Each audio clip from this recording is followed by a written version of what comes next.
Andor Season 2. Now, I was very critical of Andor, and I still say I don't like it. However, I do want to go back and revisit it and give it a bit more of a chance. In Andor Season 2, they have said that they're going to be doing about 12 episodes again, and it's going to be kind of like a trilogy within the series, which prepares me a little better for it. So I'm open to the idea of it, but I'm not expecting much, because like I say, I didn't rate Andor. I guess I appreciate Andor more than I like it, if that makes sense. It was good. It just wasn't my cup of tea. Yeah, I think I liked it more than you do. I appreciate what they were trying to do. I appreciate that they made the Empire a force to be reckoned with, a danger and a threat. I appreciate that there was a lot more adult storytelling in there, and there wasn't any real wokeness or anything like that. So I appreciate all that. As far as connecting, the problem is that Diego Luna, it's the same problem with Rogue One. It's just a plank of wood, and I'm having trouble connecting with the guy. And I'm not invested in him. Yeah. Yeah, I was more invested in Stellan Skarsgård, and that's, it's hard. Some of it just kind of gets a little too bogged down in some minutia that probably could be moved away.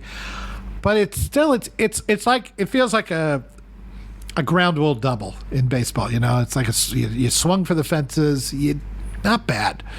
It's like, I'll take Andor over Mando Season 3 any damn day of the week. This is true. If I had to watch one of them back again, I would give Andor another chance. Now that I know what to expect and so forth, I would definitely give it another chance. I think the first time I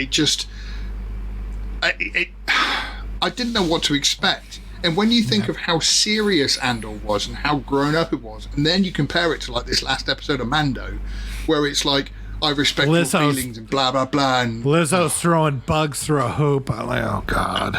And just, it is chalk and cheese. And so with Andor, like I say, maybe they're going to do more with Diego Luna than this one and actually give him a personality, which might be nice. Yeah, that would help. I mean, his big move is just murdering you mid-sentence. Yeah, pretty much, yeah. And another thing, yeah. Yeah. You're not Greedo here. So there's that. Let's move on. Well, to be fair, that's all we've got to say about that. Now, the Acolyte. Again, it's one of those things where I can't get excited about it because I've seen the cast of these young people. What did they say about it? What did they say they're going to do? Is I've got two stories here. Which one is it in? Hang on. Slice being slow. Right, I think it's in the first lot, even more Star Wars. So I'll read what it says. Okay. Ray Palpatine's back. Good old man. The Acolyte. Creator, showrunner, executive producer, and director Leslie Headland has said the series was originally pitched as Frozen meets Kill Bill, which is not a good thing to say. Do you want to stroke a Wookiee? It was also confirmed that Jonas Sumato, Chewbacca in the first in the latest films, will feature as a Wookiee Jedi alongside Squid Game's Lee Jung-jae as a Jedi Master.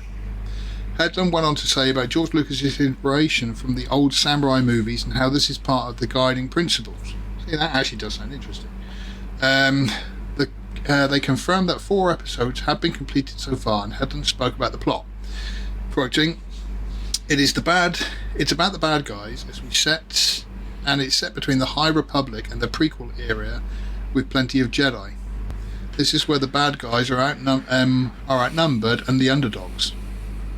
So, I mean, that actually sounds all right.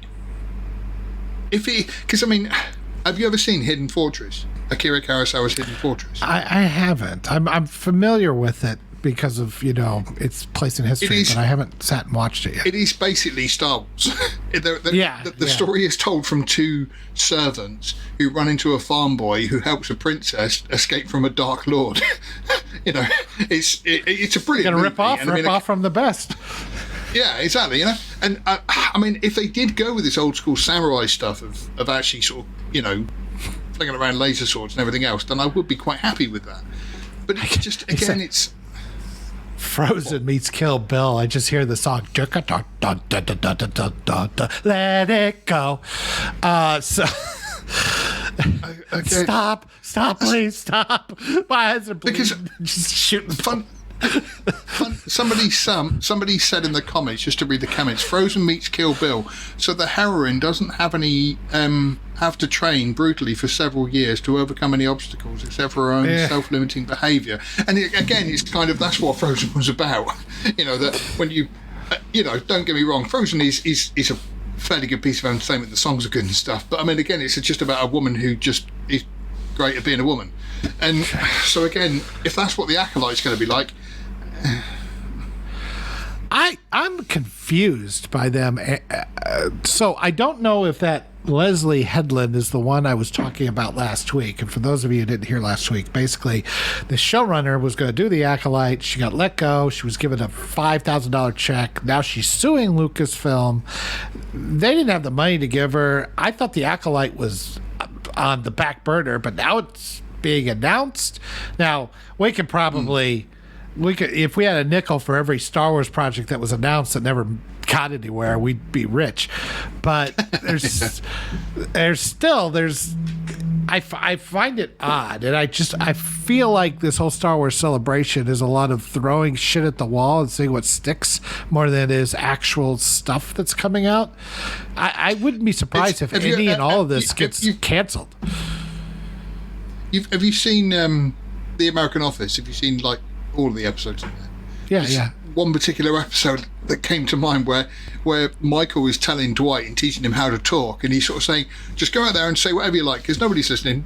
And it's just, this is what celebration is like. It's just go out there and say a load of stuff and put up a load of photos and bring out Daisy Ridley, and everybody will just, hey, and they literally could be saying, oh, we're now gonna kill off all the main characters, and we're also going to do so and so, and everybody's just like going, yay! But look, it's Ewan McGregor, and yeah, I mean, they're bringing out people and trotting them out, and I see Carl Weathers out there. I see Katie Sackhoff and a couple of others, and they're doing all their contractually obligated responsibilities for this, I'm sure.